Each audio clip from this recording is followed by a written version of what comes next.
Hello students, welcome to Vipin Sharma Physics channel and आज हम wave optics के अंदर क्योंकि स्टडी कर रहे हैं। हमने लास्ट जो लेक्चर हमने लिया था वो कोहेरेंट सोर्सेज के ऊपर लिया था कि कोहेरेंट सोर्सेज क्या होते हैं एंड किस तरह से हम दो सोर्सेज कोहेरेंट हम अचीव कर सकते हैं। आज मैं आपको बताने जा रहा हूं conditions for sustained interference and interference.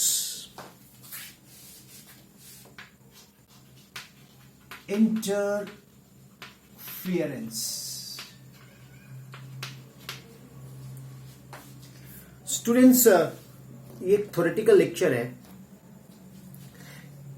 जब दो लाइट वेव्स,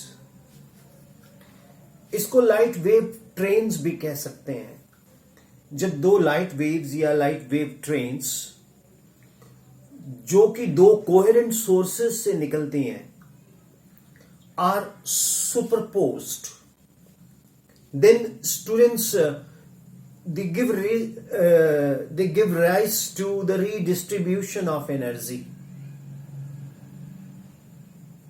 मान लीजिए दो सोर्स ऑफ लाइट हैं और जो दो सोर्स ऑफ लाइट है वहां से दो लाइट वेव्स निकलती हैं। मैं आपको दिखा सकता हूं। जैसे मान लीजिए एक सोर्स ऑफ लाइट ये हो गया, ठीक है, और दूसरा सोर्स ऑफ लाइट ये हो गया, तो हमारे पास दो सोर्स ऑफ लाइट हो गए, ठीक है। क्या करें अब, poor teachers, poor laboratory, poor equipments, ठीक है। तो ये दो सोर्स ऑफ लाइट हो गए हमारे पास, ठीक है। अब ये जो दो सोर्स ऑफ लाइट हैं, यहां से जो दो लाइट वेव्स निकलती हैं, सोर्स, इस सोर्स से और इस सोर्स से, ठीक है, तो वो सेम वेवलेंथ की हैं, मान लो सेम फ्रीक्वेंसी की हैं। उन दोनों लाइट्स जो सुपर इम्पोज कर रही हैं, ठीक है, उनका एम्पलीट्यूड सेम है और उनके पार्टिकल जो इलेक्ट्रिक मैग्नेटिक वेक्टर है उसका जो ऑसिलेटिंग वेक्टर है, पॉइंटिंग वेक्टर जिसको बोलते हैं, जिसके कारण electromagnetic wave that is light is striated and behaving like that, तो वो या तो कांस्टेंट फेज डिफरेंस है या जीरो फेज डिफरेंस है। तो जब वो सुपरपोज होंगी, तो अब मैं इसको बंद कर देता हूं, ठीक है, इट्स इरिटेटिंग समटाइम्स। तो जब वो सुपर इम्पोज होगी, एक मिनट मुझे बंद कर लेने दीजिए, ये यस, जब वो सुपर इम्पोज होंगी तो क्या होगा कि जब क्रेस्ट के ऊपर क्रेस्ट पड़ेगा या ट्रफ के ऊपर ट्रफ पड़ेगा तो कंस्ट्रक्टिव इंटरफेरेंस होगी, और जब क्रेस्ट के ऊपर ट्रफ पड़ेगा तो डिस्ट्रक्टिव इंटरफेरेंस होगी। जैसे मैंने अभी आपको दो सोर्स दिखाए थे, तो ये जा रहा है हमारे पास क्रेस्ट, ट्रफ, क्रेस्ट, और एक ये जा रहा है दूसरे सोर्स से।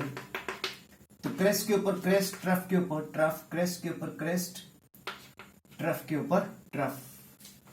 तो ये क्रेस्ट पे क्रेस्ट है, ट्रफ पे ट्रफ है।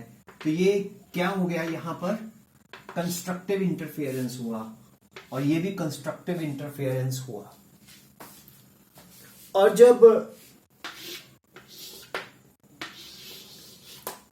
क्रेस्ट के ऊपर ट्रफ पड़ा और ट्रफ के ऊपर क्रेस्ट पड़ा तो कौन सा इंटरफेरेंस हुआ, डिस्ट्रक्टिव इंटरफेरेंस। और यहां क्या हुआ स्टूडेंट, कंस्ट्रक्टिव इंटरफेरेंस। तो interference is basically a phenomenon है जिसमें रीडिस्ट्रीब्यूशन ऑफ एनर्जी होती है। आपने 10+1 में भी इसको पढ़ा है इस चैप्टर में जिसका नाम है बीट्स। उसमें 2 साउंड वेव्स की आपने इंटरफेरेंस पढ़ी है। तो constructive destructive, same way here हम लोग इलेक्ट्रोमैग्नेटिक वेव जिसको हम लाइट बोलते हैं, हम उसकी इंटरफेरेंस स्टडी कर रहे हैं। देखिए स्टूडेंट्स, मैं थोड़ा सिंपलिसिटी में बिलीव करता हूं और मैं सिंपल वे से टीच करना पसंद करता हूं। तो आप सभी स्टूडेंट्स जो जुड़े हैं, जो लेसन ले रहे हैं, वो मेरे साथ कम्युनिकेशन जरूर बढ़ाएं। मेरे को व्हाट्सएप करें, यूट्यूब में जाएं, अबाउट में जाएं, वहां मेरा प्रोफाइल भी आपको दिखेगा। तो कम्युनिकेशन जरूर करें, तभी हम एक दूसरे को ज्यादा अंडरस्टैंड कर पाएंगे। अगर आप कम्युनिकेट करोगे तो ये चैनल और अच्छा कर पाएगा। मैं लेक्चर के बाद में आपको बताऊंगा फीडबैक्स ऑफ सम पीपल जिन्होंने मुझे कम्युनिकेट किया आज और कल में। तो अब हम इंटरफेरेंस को डिफाइन करते हैं। The phenomenon of redistribution of energy when the two sound wave of same frequency, same wavelength, to sound electromagnetic. I repeat once again, sorry, मैं electromagnetic wave sound wave बोलने लग गया, sorry, मैं repeat करता हूँ. Interference in wave optics when the two light waves of same wavelength, same frequency, having same amplitude and zero phase difference or a constant phase difference, PHASE, zero phase difference or a constant phase difference superposed on each other give rise to the formation of a new energy, a new wave. That is called, this phenomenon is called interference. There are two types of interference. One is constructive interference and other is destructive interference. In the constructive interference, crest falls over crest and trough falls over trough. That is constructive. And in destructive, crest falls on trough and trough falls on crest. That is destructive interference. And constructive में क्या है? crest के ऊपर crest है, trough के ऊपर trough है. destructive में क्या है? crest के ऊपर trough है या trough के ऊपर crest है. अब स्टूडेंट्स इसको अच्छे से समझो, इसको बहुत अच्छे से क्लियर करता हूं मैं आपको. जो ये इंटरफियरेंस है, ये सस्टेन्ड कैसे फॉर्म कर सकते हैं हम? हेडलाइन राइट डाउन, कंडीशंस, मैं बोर्ड पे भी लिखता हूं, कंडीशंस फॉर सस्टेन्ड इंटरफियरेंस. क्या बोला मैंने? Conditions for sustained interference. क्या लिखेंगे आप? Conditions for sustained interference. Note कर लो आप, conditions for sustained interference. See students, to observe the phenomenon of interference, to observe the phenomenon of interference of light waves, the following condition must be fulfilled. The following conditions must be fulfilled. लिखिए पहली condition. Source of light must be coherent. Source of light must be coherent. तो पहली conditions क्या है? Source of light must be coherent. You all know in the previous videos I have explained what are coherent sources, correct?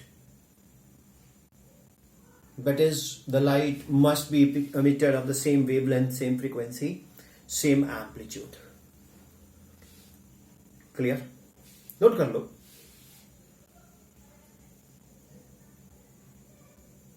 Source of light must be coherent. That is, they must produce two light waves इसको wave trains भी बोल सकते हैं, two light waves of same wavelength, same frequency and same amplitude.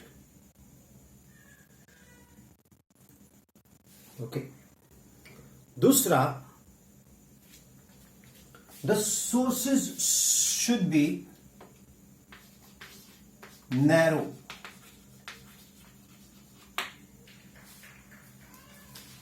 The sources should be narrow, बहुत close होने चाहिए एक दूसरे के।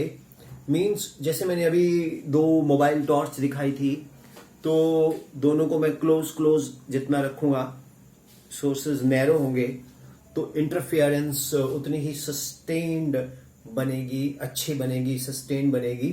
Okay, is it clear? And they should be narrow and close to each other. Narrow का मतलब है उनका जो बीम ऑफ लाइट है वो बहुत शार्प होना चाहिए, और they should be close to each other होने चाहिए। और अगला पॉइंट क्या है, जहां पर ये दो सोर्सेस से जो हमें, जो मैंने दो टॉर्चेस दिखाई थी, वहां से जहां हम कहीं, जैसे ये आपके आंखों के ऊपर ये उसका इंटरफियरेंस हो रहा है, तो जो डिस्टेंस है, you know, distance of screen जहां पर दोनों सोर्सेस से लाइट पड़ रही है, वो बहुत लार्ज होना चाहिए। जितना लार्ज होगा उतना बेटर इंटरफेरेंस आएगा। अब लार्ज का मतलब ये नहीं है कि आप यहां बैठे हैं और दूसरा आपका सोर्स, मतलब डिस्टेंस बहुत 1000 किलोमीटर पे, नहीं नहीं, लाइट की इंटेंसिटी, लाइट के इंटेंसिटी के प्रोपोर्शनल। आपको पता है कि जैसे जैसे हम लाइट से परे जाएंगे, लाइट की इंटेंसिटी डिक्रीज होती जाएगी, और intensity is inversely proportional to the square of the distance. तो इसलिए उतना डिस्टेंस जहां पर लाइट फेड ना हो, तो ये कंडीशंस हैं सस्टेन्ड इंटरफेरेंस की। क्या? The sources should be coherent, the amplitude of the two waves, light wave trains भी बोलते हैं इनको, वेव ट्रेन्स भी बोलते हैं। ट्रेन वो नहीं रेलगाड़ी, wave trains, they should B same. They should coherent sources में मैंने डिटेल बताया हुआ है, ठीक। फिर उसके बाद the sources of light should be narrow and the source of light should be close, and the distance जहां पर ये इंटरफेरेंस होगा वो बहुत मतलब comparatively the distance of the between the two sources should be large. Is it clear? So interference is basically a phenomenon of redistribution of energy with the two light waves of same wavelength, same amplitude and same frequency having constant phase difference or no phase difference are superopposed. Then it gives rise to the formation, there is a redistribution of energy. This phenomenon of redistribution of energy gives us interference. If crest falls on crest, it is called constructive interference, and if trough falls on crest, it gives you destructive interference. And this is all about the concept of the, what do you call, sustained interference. And students, ये आपको समझ आ गया होगा। ये जो मैंने आपको बताया है, इसका जो इम्पोर्टेंस है वो चैप्टर पॉइंट ऑफ व्यू से बहुत ज्यादा है, एग्जामिनेशन पॉइंट ऑफ व्यू से इतना नहीं है। चलिए मान लीजिए आपको 2 मार्क्स का क्वेश्चन एग्जाम में आ गया, what are the conditions for the sustained interference and defined interference. तो आप बोलेंगे interference is the phenomenon of the redistribution of energy when the two light wave trains are superposed having the constant phase difference or no phase difference emitted by the two coherent sources. Conditions for sustained interference: the sources must be coherent, they should be very narrow, they should be very close, and the amplitude वो तो coherent में आ ही जाएगा, must be equal, and the distance of the screen where the interference is observed should be large. That's it. You write, you get 3 marks, 2 marks, whatever the distribution is there, right? And you can sketch these crest on crest, trough on trough. So students, this is all about the conditions for the sustained interference. Well, to use the Vipin Sharma physics channel effectively, you have to go to the playlist. ठीक है, and when you go to the playlist, you go 1 2 3 4 5 videos and make notes, have communication. और एक important चीज है, मैं जो बच्चे मुझसे जुड़ेंगे मैं उनको टेस्ट भी प्रोवाइड करवाऊंगा, राइट? किसी की कोई फीस नहीं है। अगर आपको अच्छा लगे तो आप फ्रेंड्स को बता सकते हो, भला जितना हो सके करो। मैं ये नहीं कहता मैं भला कर रहा हूं। अगर आपको मैं फायदेमंद लग रहा हूं, if I am useful to you, तो क्या फर्क पड़ता है यार? ठीक है, सभी जगह लोग को फायदा होगा।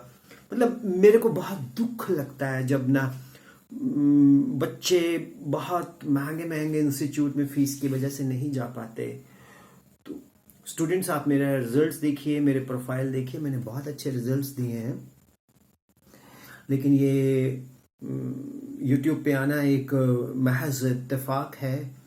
मैं एक बार कहीं पहाड़ में गया था, तो वहाँ लेक्चर दे रहा था, तो एक लड़का मेरा वीडियो बना रहा था, तो उससे मैं इंस्पायर हुआ। तो कहता सर मुझे बड़ा फ़ायदा रहता है। अदरवाइज मतलब हम लोग तो यही सोचते थे कि अगर हम सब कुछ यूट्यूब पे दे देंगे तो हमारे पास कौन पढ़ने आएगा। लेकिन ऐसा नहीं है।